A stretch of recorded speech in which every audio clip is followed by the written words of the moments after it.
Hello everyone, welcome to BioPuri. If you like the videos present on my channel, please like, comment, share and subscribe. तो हम continue करते हैं हमारी NEET practice question series की part 20 video और इसके साथ हमारे 200 क्वेश्चंस कंप्लीट होंगे नीट प्रैक्टिस क्वेश्चन सीरीज की। अगर आपने पार्ट 1 से पार्ट 10 तक की सीरीज नहीं देखी है जिसमें हमने 100 क्वेश्चन प्रैक्टिस किए थे तो उसका लिंक मैंने डिस्क्रिप्शन बॉक्स में डाला है, आप वहां से वो 100 क्वेश्चंस प्रैक्टिस कर सकते हैं। हमारी सेकंड प्लेलिस्ट जिसमें पार्ट 11 से पार्ट 20 तक जो आज हम कंप्लीट करेंगे इसके साथ हमारे और 100 question means in total 200 questions complete होते हैं जिन्हें आप प्रैक्टिस कर सकते हैं। तो हमारा फर्स्ट क्वेश्चन है which of the following is required as inducer for the expression of lac operon. तो ये क्वेश्चन आपका chapter 6 molecular basis of inheritance से आया है जहां हमने लैकोपेरॉन में पढ़ा था कि आपका जो लैक्टोज है वो एज एन इंड्यूसर वर्क करता है, ये ओपेरॉन को स्विच ऑन करता है। Question 2 which of the following pair of hormones are not antagonist having opposite effect to each other। तो हमने हार्मोन्स आपके 11th क्लास में ह्यूमन फिजियोलॉजी में पढ़े थे, चैप्टर 22 में भी और भी हमारे जो चैप्टर्स थे ह्यूमन फिजियो के, हमने वहां देखा था कि डिफरेंट हार्मोन्स हैं। कुछ हार्मोन्स आपके फंक्शन करते हैं एंटागनिस्ट एक्शन में और कुछ एगोनिस्ट एक्शन में। तो एंटागनिस्ट मींस ऐसे हार्मोन्स जो ऑपोजिट फंक्शन कर रहे हैं, जैसे आप देखो इंसुलिन एंड ग्लूकागॉन। इंसुलिन क्या करता है, ब्लड शुगर को लोअर डाउन करता है, ग्लूकागॉन क्या करता है, ब्लड शुगर को इंक्रीज करता है। तो ये फंक्शन कैसा हो गया, एंटागनिस्ट, ऑपोजिट फंक्शन। फर्स्ट जैसे आपको दिया है पैराथॉर्मोन, तो पैराथॉर्मोन आपका पैराथायरॉइड ग्लैंड से रिलीज होता है और इसका काम क्या है, ब्लड में कैल्शियम लेवल को इंक्रीज करना। कैल्सिटोनिन इसके बिल्कुल ऑपोजिट फंक्शन करता है, इसका काम है कि आपके ब्लड में जो कैल्शियम है उसे रिड्यूस करना। तो कैल्सिटोनिन एक अमाइनो एसिड पेप्टाइड हार्मोन है जो रिलीज होता है आपके थायराइड ग्लैंड से, सी सेल से।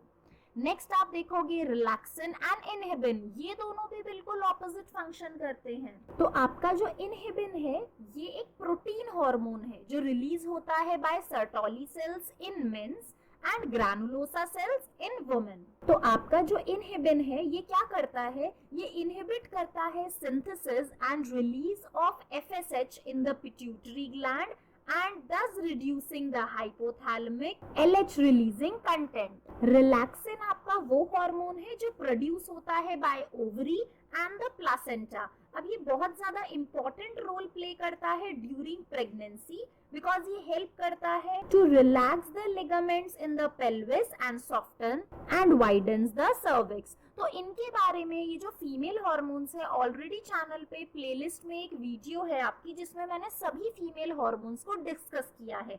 तो important videos for neat and boards की जो प्लेलिस्ट है वहां पे सभी फीमेल हार्मोन्स के मैंने फंक्शन डिस्कस किए हैं।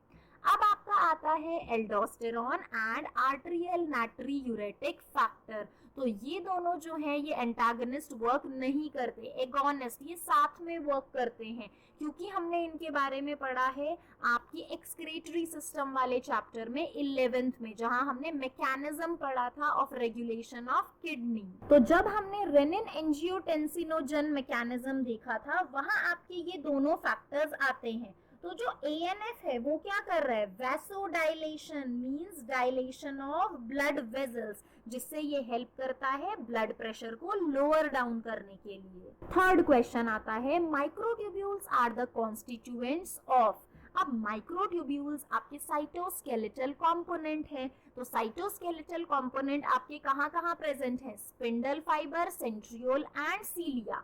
अब और तीनों ऑप्शन क्यों गलत है, आप देखो पैरोक्सिज्म ऑर्गेनेली दे दिया, यहाँ पे क्रोमैटिन आपके क्रोमोसोम का पार्ट दे दिया, यहाँ पे क्रोमैटिन मतलब थ्रेड लाइक स्ट्रक्चर जिसमें बीड्स प्रेजेंट है ना, न्यूक्लियोसोम यहाँ पे दे दिया। अब न्यूक्लियोसोम किससे मिलकर बना है, तो न्यूक्लियोसोम में क्या है, सेगमेंट ऑफ डीएनए और आपके 8 हिस्टोन प्रोटीन जो बेसिक पैकेजिंग यूनिट बनाते हैं। Fourth question, a complex of ribosome attached to a single strand of RNA is known as polysome या पॉलीराइबोसोम। चैप्टर 8 में 11th क्लास बायो में हमने पढ़ा है पॉलीराइबोसोम या पॉलीजोम।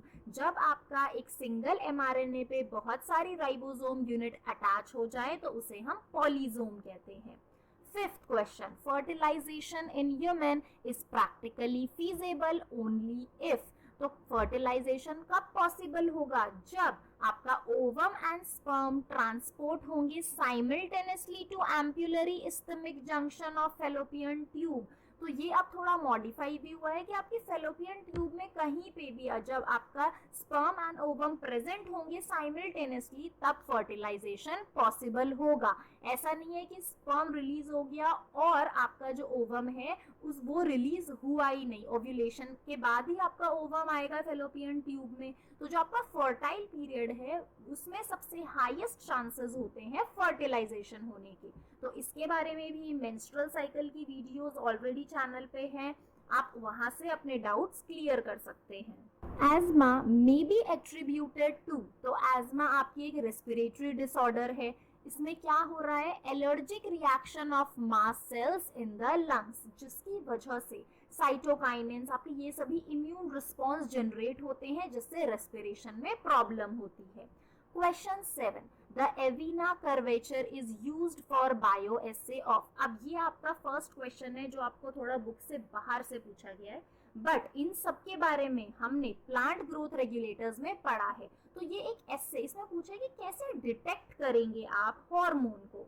तो इसके बारे में हमने वहां पढ़ा था जहां डार्विन ने जो बताया था कि आपका कॉलियोप्टाइल टिप पे जो हार्मोन है ऑक्सिन, तो वहां पे ही आपका ये एविना कर्वेचर जो टेस्ट है ये आता है। ये एक बायो एसे है, मींस जिसमें आप डिटेक्ट करेंगे किसी स्पेसिफिक हार्मोन की बायोलॉजिकल एक्टिविटी को by measuring its effect on a specific part. तो एविना कर्वेचर जो बायो एसे है वो यूज किया गया था टू डिटेक्ट आपका IAA इंडोल एसिटिक एसिड, जो कि आपका केमिकल नेम है ऑक्सिन का। Question 8, the standard petal of papilionaceous corolla is also known as. ये हमने चैप्टर 5 में पढ़ा है मॉर्फोलॉजी इन फ्लावरिंग प्लांट। तो ऐसे फ्लावर की जो पेटल अरेंजमेंट है इसे हम वेक्सिलरी अरेंजमेंट भी कहते हैं। तो आपका करेक्ट आंसर है वेक्सिलम। 9th क्वेश्चन फिर से आपके चैप्टर 5 से ही आया है 11th के। ट्राइकार्पलरी syncarpous gynoecium is found in flowers of. तो कौन सी फैमिली है जिसमें ट्राइकार्पलरी ओवरी है और सिनकार्पस आपका गाइनोशियम प्रेजेंट है? तो वो है आपकी लिलिएसी फैमिली। 10th क्वेश्चन है आपका, one of the major component of cell wall of most fungi. तो फंगाई की सेल वॉल में आपका कौन सा कंपोनेंट प्रेजेंट है? काइटिन। हमने पढ़ा भी था काइटिन के बारे में बायोमोलिक्यूल्स में। तो ये आपका सेल वॉल का कंपोनेंट है इन केस ऑफ फंगाई। अब सेल्यूलोज, तो आपकी जो सिंपल प्लांट की जो सेल वॉल है वो सेल्यूलोज से ही बनी होती है। एक और आपके पास क्वेश्चन है कि मिडिल लेमिला में कौन सा कंपोनेंट होता है? मिडिल लेमिला किससे बनी? ये क्वेश्चन आपका चैप्टर 8 से है 11th क्लास में कि मिडिल लेमिला में कैल्शियम पेक्टेट होता है। और आपकी जो एल्गी है उनकी सेल वॉल में क्या क्या चीजें प्रेजेंट है? Cellulose, galactans, mannans and minerals like calcium carbonate. Plants के केस में cellulose, hemicellulose, pectins and proteins. तो इसके साथ हमारे 200 questions NEET practice question series के कंप्लीट होते हैं। तो हमारी नीट प्रैक्टिस क्वेश्चन सीरीज की पार्ट 1 से पार्ट 20 तक के 200 क्वेश्चंस की लिंक ऑलरेडी डिस्क्रिप्शन बॉक्स में है, आप वहां से इन 200 क्वेश्चन को प्रैक्टिस कर सकते हैं। If you like the videos present on my channel, please like, comment, share and subscribe. Thank you for watching the video.